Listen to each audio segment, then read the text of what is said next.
Assalamualaikum warahmatullahi wabarakatuh dan selamat malam. Nah, jumpa kembali lagi dengan saya Ali Akbar Muhammad, bukan Ali Akbar stand up comedy ya. Nah, saya di sini host Rakyat Podcast. Nah, Rakyat Podcast ini sudah lama tidak hadir di pemirsa di Maluku Utara maupun di seluruh Indonesia. Nah, kali ini kami hadir kembali di tahun baru di bulan April. Ya, kita mau bincang-bincang dengan salah satu orang hebat di dunia pendidikan, khususnya di pendidikan tinggi. Nah, beliau ini salah satu dosen ilmu pemerintahan di salah satu kampus di Nusa Tenggara Timur. Oke, selamat malam semuanya. Salam jumpa, Bung Ali. Ya, baik. Sebelumnya saya izin perkenalan ya. Saya Hen, ya lengkapnya Hen Ajoleda, asal dari NTT Flores. Saya saat ini sebagai tenaga pengajar di salah satu kampus di Flores, ND, ya, Kampus Sekolah Tinggi Pembangunan Masyarakat Santa Ursula, ya, STPM Santa Ursula, program studi ilmu pemerintahan. Ya. Selanjutnya saya terima kasih kepada Bung Ali, ya, ini salah satu pemuda progresif, ya, yang luar biasa. Ya, saya sama Bung Ali, ya, dulu sempat sama-sama di Jogja, ya, di kampus STPMD APMD ya. Nah, kami sama-sama menempuh pendidikan di sana, ya, dan sampai saat ini ya beliau tetap konsisten di jalan perjuangan rakyat, ya, luar biasa. Ya, ini pemuda yang konsisten dan militan, ya. Ini perlu diapresiasi, ya. Semoga perjuangan Bung Ali dan perjuangan kita semua, ya, bisa membawa perubahan meskipun ya capaian-capaian kecil yang bisa kita raih. Itu mungkin ya perkenalan awal. Bung Hen, akhir-akhir ini kita disibukkan dengan perbincangan di televisi, perbincangan di media sosial. Hampir kita menemukan ada pembicaraan soal efisiensi, terutama berkaitan dengan keuangan negara.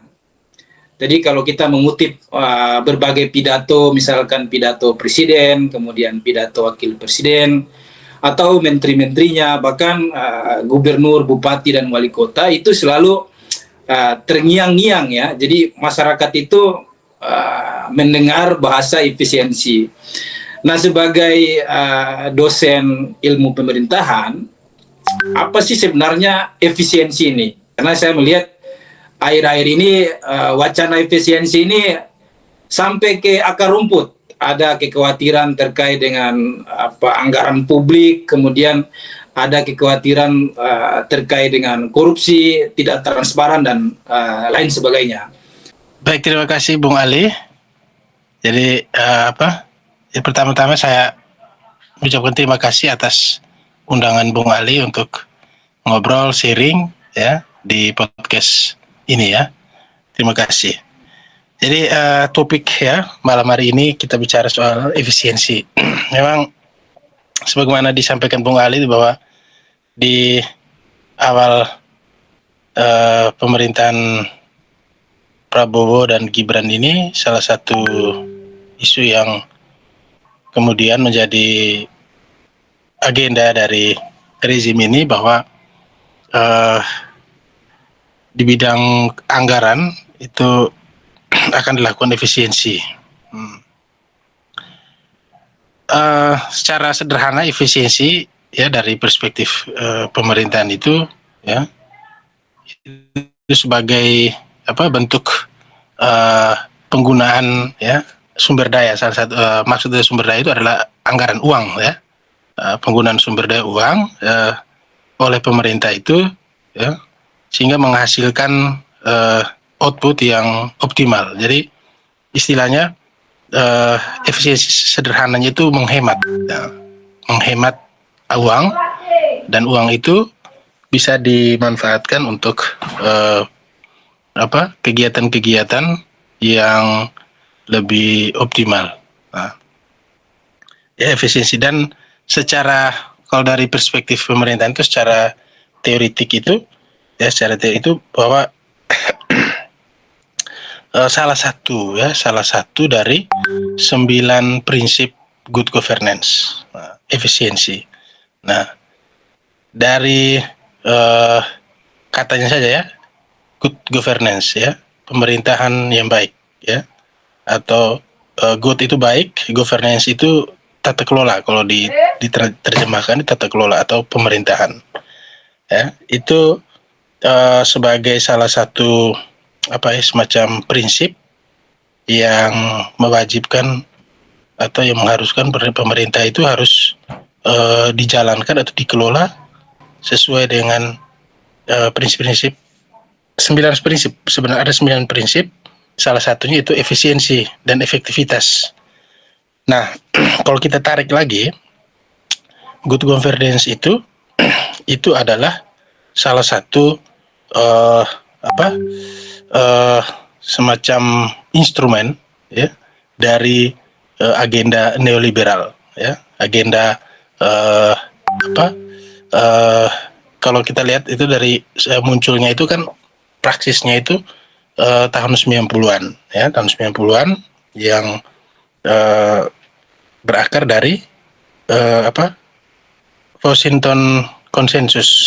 Nah, ketika terjadi krisis ya, negara-negara kapitalis seperti Amerika itu kan mereka dan beberapa lembaga-lembaga donor itu kemudian mengusulkan kepada negara-negara dunia ketiga, Amerika Latin, negara Asia yang masih terbelakang, negara dunia ketiga itu, untuk menerapkan agenda-agenda neoliberal ya, yang tertuang dalam Washington Consensus, sehingga kemudian negara-negara yang menghadapi krisis waktu itu mengadopsi ya, melakukan penyusunan struktural dalam pemerintahan ya, tata kelola ekonomi ya, kebijakan-kebijakan pemerintahannya itu mengikuti agenda-agenda Washington Consensus. Dan kemudian dalam perjalanan ya, tahun 90-an itu lahirlah konsep post Washington Consensus ya, bahwa meskipun jadi mungkin poin penting dari Washington Consensus itu kan bahwa agenda neoliberal itu kan melepaskan tanggung jawab ya, negara itu harus seminimal mungkin ya mengurangi perannya dalam ekonomi ya, dalam mengurusi hal-hal yang kebijakan-kebijakan, misalnya mengatur soal lalu lintas investasi, terus meningkatkan pertumbuhan ekonomi dan sebagainya, itu harus diserahkan kepada swasta. Negara harus seminimal mungkin tidak boleh mengambil peran dalam hal-hal seperti itu. Nah, di pasca itu lahirlah konsep good governance ya, sebagai instrumen atau alat ya untuk mempropagandakan agenda-agenda liberal di dalam struktur pemerintahan ya, dan birokrasi, bahwa pemerintahan yang bersih, yang ideal ya, birokrasi yang bersih ideal itu adalah yang menerapkan prinsip-prinsip seperti itu. Ada 9 prinsip ya, salah satunya itu adalah efisiensi, efektivitas. Efisiensi dalam kacamata neoliberalisme itu kan penggunaan anggaran harus seminimal mungkin ya, dan dialihkan untuk proyek-proyek yang mendukung proyek-proyek neoliberal, misalnya penggunaan untuk proyek-proyek strategis ya, untuk pembiayaan birokrasi yang melakukan kontrol ya, atau terhadap investasi-investasi yang lebih menguntungkan kapitalisme. Menarik tadi yang disampaikan oleh Pak dosen ini, Bung dosen ini terkait dengan penjelasan secara teoritik maupun disederhanakan apa sebenarnya efisiensi itu. Nah, ada dua hal yang saya menangkap tadi bahwa efisiensi secara sederhana itu menjelaskan terkait dengan bagaimana pengurangan atau penyederhanaan anggaran atau mengurangi anggaran di berbagai sektor. Nah, kemudian efisiensi sendiri dia tidak berdiri terpisah secara ekonomi politik atau secara teoritik tidak berdiri terpisah dengan situasi ekonomi politik yang ada saat ini yang sering kita sebut dengan pasar bebas atau neoliberalisme, yang dimana neoliberalisme sendiri prinsip-prinsipnya bahwa negara tidak boleh mengintervensi pasar atau bahkan urusan negara itu harus diswastanisasi. Nah, ini menarik secara jelas, artinya masyarakat pada umum juga bisa lebih paham ya ketika dijelaskan seperti ini. Karena kan yang kita lihat efisiensi ini misalkan di beberapa negara justru berbeda dengan di Indonesia ya. Misalkan kita lihat di Vietnam misalkan, makna efisiensi di Vietnam dan di Indonesia itu justru berbeda. Misalkan di Vietnam, efisiensi itu justru dia mengikuti teorinya. Kalau di Indonesia kan dia, kalau menurut saya dia tidak mengikuti teorinya. Justru teorinya kan bilang secara sederhana atau lembaga negara harus diperkecil atau dikurangi dan lain sebagainya. Nah, di Indonesia anehnya itu diperbesar. Jadi ada kondisi keuangan negara yang kurang, justru lembaga negaranya diperbesar. Nah, kalau di Vietnam karena ada situasi krisis sendiri terhadap neolib itu sendiri ya. Nah, akhirnya mereka memutuskan untuk mengurangi berbagai lembaga negara agar bisa menyerap anggaran di sektor yang katakanlah di sektor publik. Nah, di Indonesia anehnya itu kelembagaannya digemuk atau diperbesar, kemudian anggarannya itu diperkecil untuk pelayanan publik, tapi anggarannya itu diperbesar untuk misalkan tadi yang disebut Bung dosen tadi, pembangunan strategis lah, diberikan ke misalkan sektor-sektor industri batubara maupun industri-industri ekstraktif, justru lebih banyaknya ke situ. Nah, ini ada dua hal yang berbeda ya. Jadi sebelum konsep atau kebijakan efisiensi ini disampaikan oleh Prabowo, memang sebelum di awal setelah pasca pelantikan itu kan beliau melakukan restrukturisasi birokrasi yang sebagaimana disampaikan oleh Bung tadi, bahwa ada pembengkakan ya birokrasi, ada penambahan kurang lebih 48 menteri, terus wakil menteri ada 56, jadi total ada 109 pejabat ya.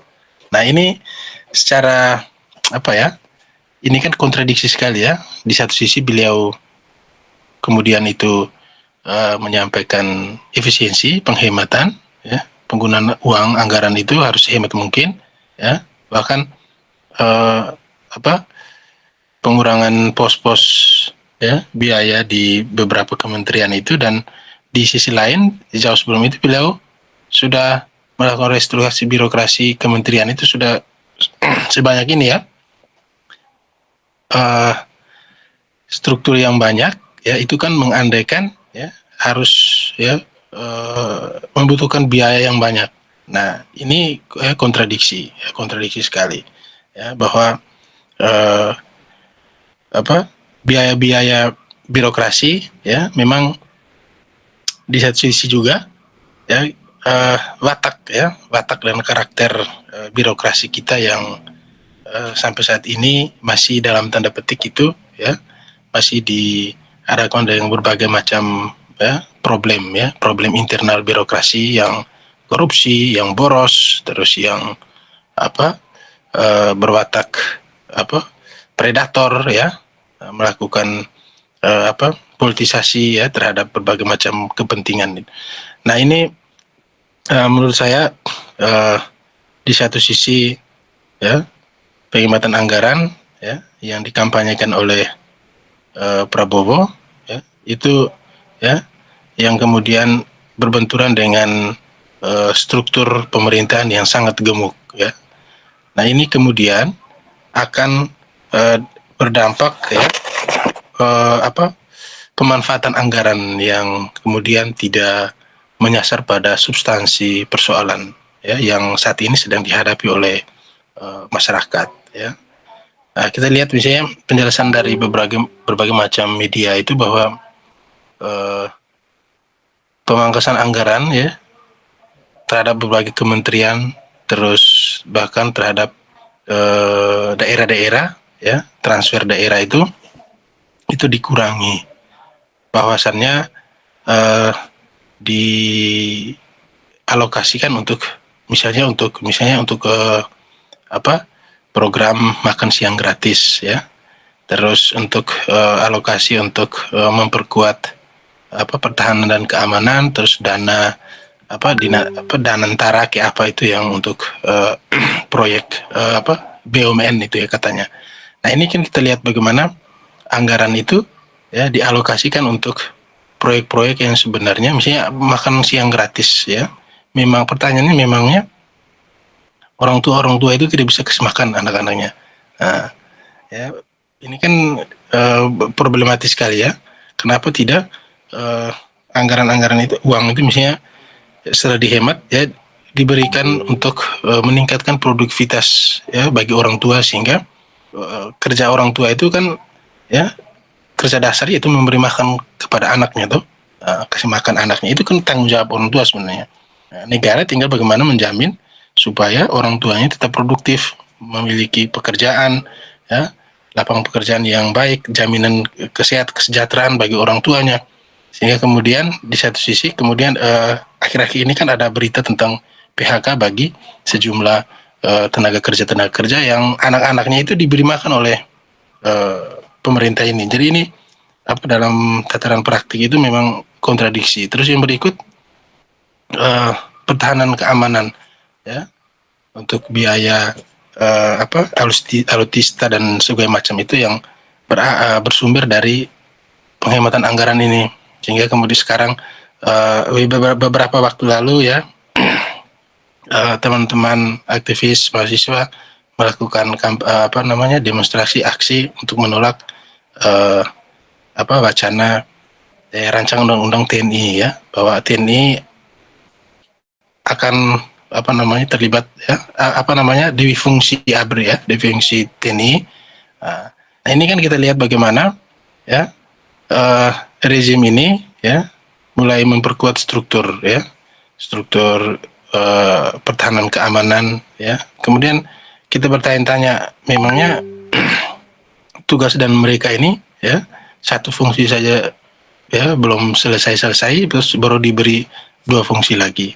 Nah ini ya kita lihat memang rezim yang bersandar pada kepentingan neoliberal ya, kapitalisme neoliberal ini memang sangat problematis sekali ketika mengeksekusi gagasan-gagasan atau program-program mereka yang kemudian kita lihat sangat berbenturan dengan kepentingan masyarakat. Nah ini kalau kita bandingkan ya, misalnya tadi ya kita bandingkan dengan negara-negara yang secara ini tadi sudah disampaikan dari Vietnam ya, terus dari struktur birokrasi ya, negara-negara lain seperti Amerika ya, itu di sana cuman 15 kementerian ya. Negara sebesar itu adidaya di dunia hanya 15 kementerian, kita di sini ya 48 kementerian. Ini memang sangat ya lebih istilahnya itu dalam teori manajemen sumber daya manusia itu atau teori organisasi itu bahwa lebih mementingkan struktur daripada fungsinya ya. sebenarnya kan intinya dari fungsi apa ya, dari struktur apa yang kemudian berfungsi untuk menjalankan tugas ya sesuai dengan kebutuhan dan permasalahan yang terjadi saat ini. Begitupun diikuti dengan anggaran-anggaran. Kan persoalan mendasar ya, kemudian sampai saat ini yang dihadapi oleh masyarakat ya Indonesia itu kan ya persoalan soal lapangan pekerjaan ya, kemiskinan ya, soal akses terhadap pendidikan dan sebagainya, itu yang sebenarnya harus didukung dengan struktur ya birokrasi yang kuat ya, struktur anggaran yang kuat, terus kebijakan yang kuat, sehingga persoalan-persoalan ini sebenarnya menjadi prioritas pemerintahan saat ini ya, bukan mengalokasikan anggaran-anggaran yang tidak bermanfaat. Tadi seperti makan siang gratis ya, yang sebenarnya kalau kita bisa bisa menakar, maksudnya beberapa tahun kemudian ya, saya kira ini akan tidak menghasilkan apa program ini ya, akan justru menghasilkan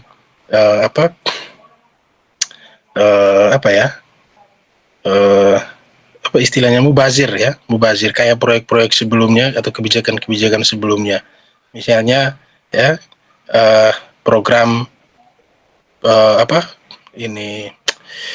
PNPM ya, program PNPM yang sampai saat ini ya tidak menghasilkan ketergantungan ya. Program bantuan sosial itu kan menghasilkan ketergantungan yang sangat besar di masyarakat ya, di masyarakat desa saat ini. Orang ya, kalau misalnya pengalaman ya mengunjungi desa-desa ya, membawa bersama dengan mahasiswa, orang kan tanya, kamu bawa apa, bawa uang berapa kalau kami mau diskusi atau mau pertemuan, kamu bawa apa yang kamu bawa, ada uang tidak kalau kita mau duduk diskusi ya. Ini kan karakter masyarakat di desa ya, yang saat ini yang sebenarnya bukan salah mereka sebenarnya, ini dari sistem yang sudah terbangun lama, yang kemudian membentuk watak dan karakter masyarakat di desa, di kampung-kampung, yang kemudian hanya menunggu ya uluran tangan atau bantuan dari negara atau dari pihak luar. Ini sebenarnya PR atau ya pekerjaan rumah yang sangat besar ya bagi negara ini ya, untuk memperbaiki kondisi-kondisi ini. Jadi begitu dulu, Bung. Iya, Bung, menarik ya apa yang Bung sampaikan tadi. Nah, ada beberapa hal tadi soal agak sepertinya pemerintah kita yang berkuasa hari ini justru menciptakan berbagai kontradiktif ya, atau justru ada kekacauan dalam mengelola pemerintahan yang itu justru keluar dari prinsip-prinsip pemerintahan maupun apa yang dijelaskan oleh berbagai teori ilmu pemerintahan itu sendiri ya.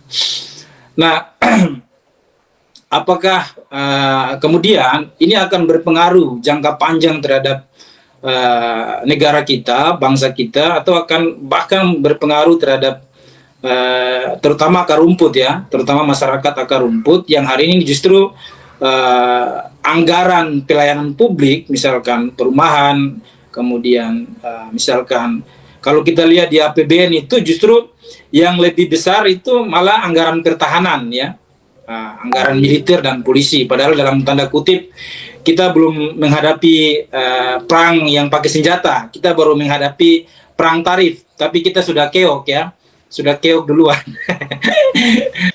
Baik, terkait dengan soal dampak ini ya, dampak dari kebijakan efisiensi ya, mungkin kita lihat ya, misalnya tadi sudah disampaikan oleh Bung sendiri, terus beberapa poin kecil yang saya sampaikan di awal tadi, bahwa memang kita lihat ya arah dari kebijakan ya, dari anggaran, alokasi anggaran ini kemana ya.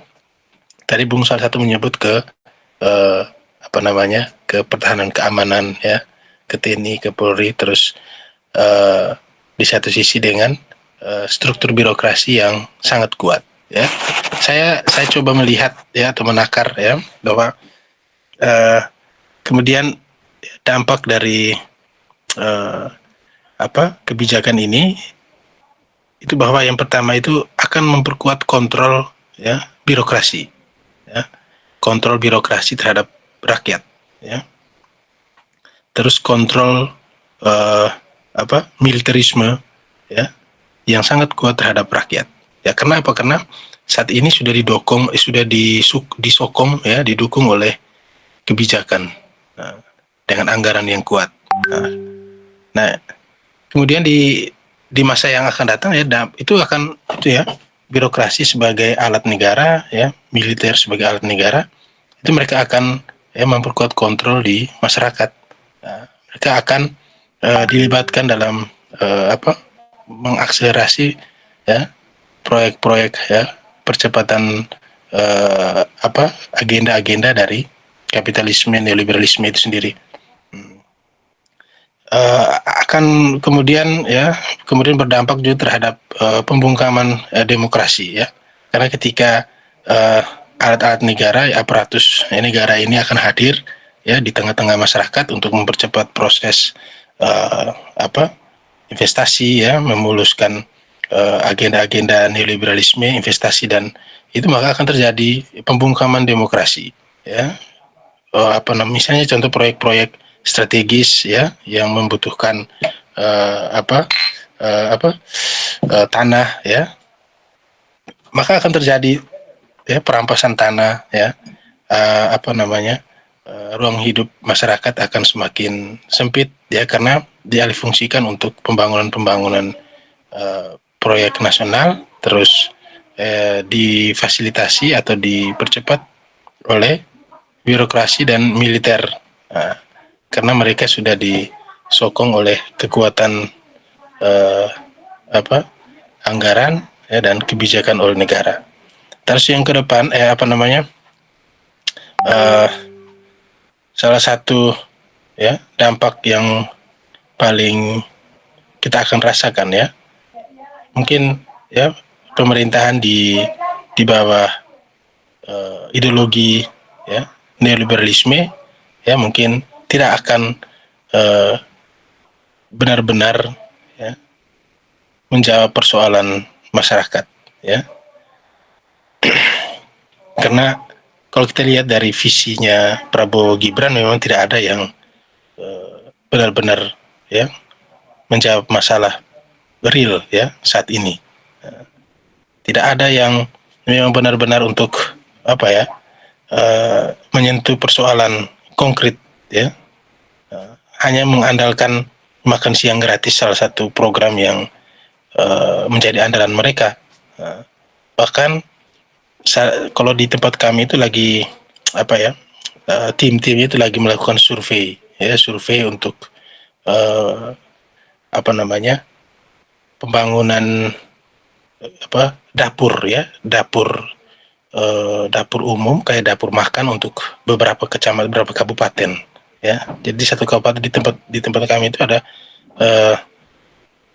lagi kontrak tanah untuk membangun dapur yang katanya itu akan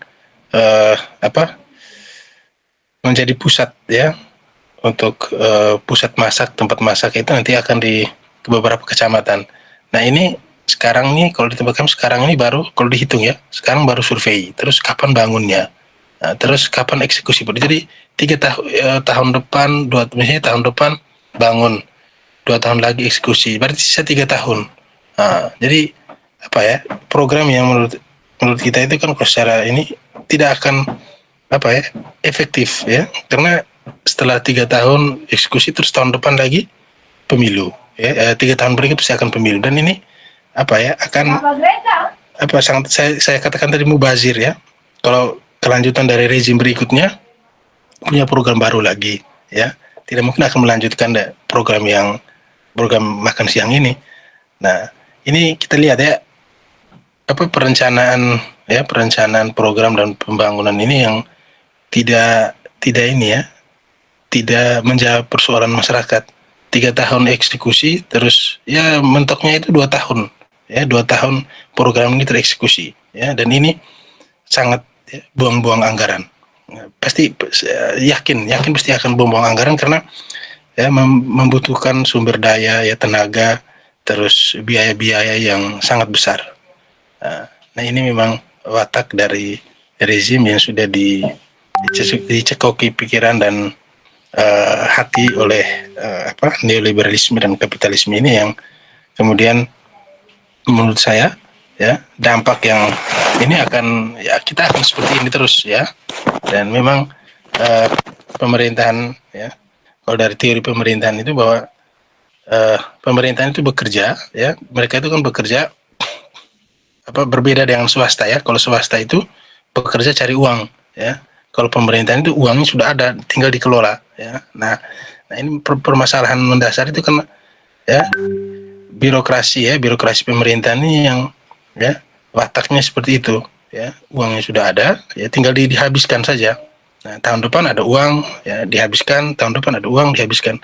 Kalau berbeda dengan logika swasta, ya, mereka bekerja untuk mencari uang, uangnya belum ada, ya, terus diupayakan untuk mencari, ya, setelah itu, ya, dialokasikan untuk kegiatan-kegiatan yang sesuai dengan kebutuhan mereka. Berbeda dengan pemerintahan, ya, kerjanya itu hanya menghabiskan uang. Nah, jadi memang problemnya ini memang problem struktural, ya, dari sistem, ya, politik, ya, pemerintahan, ya, itu yang menjadi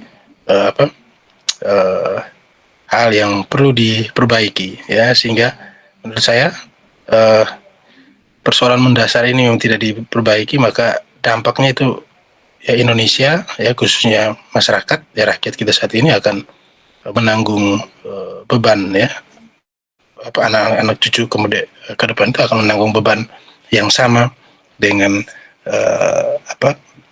permasalahan-permasalahan yang sampai saat ini masih terus terjadi. Dalam pengertian yang paling sederhana, bahwa efisiensi ini justru saya menangkapnya apa yang dijelaskan tadi, bahwa akan lebih banyak menghabiskan anggaran, membuang-buang anggaran yang eksekusinya tidak tepat sasaran, atau jangka panjangnya rakyat akar rumput yang paling dirugikan. Kelas menengah juga pasti akan jatuh menjadi akar rumput, dan kita akan berada di satu masa di mana ya, dunia atau Indonesia ini entah masuk ke jurang atau justru tetap di landas. Nah, sekali lagi terima kasih banyak Bung dosen. Nah, sampai jumpa di lain waktu buat pemirsa Rakyat Podcast. Saya Ali Akbar Muhammad, bukan Ali Akbar Stand Up Comedy, ya, mengundurkan diri, dan selamat malam buat Bung Hen, salam buat keluarga. Oke, terima kasih Bung. Selamat malam. Malam.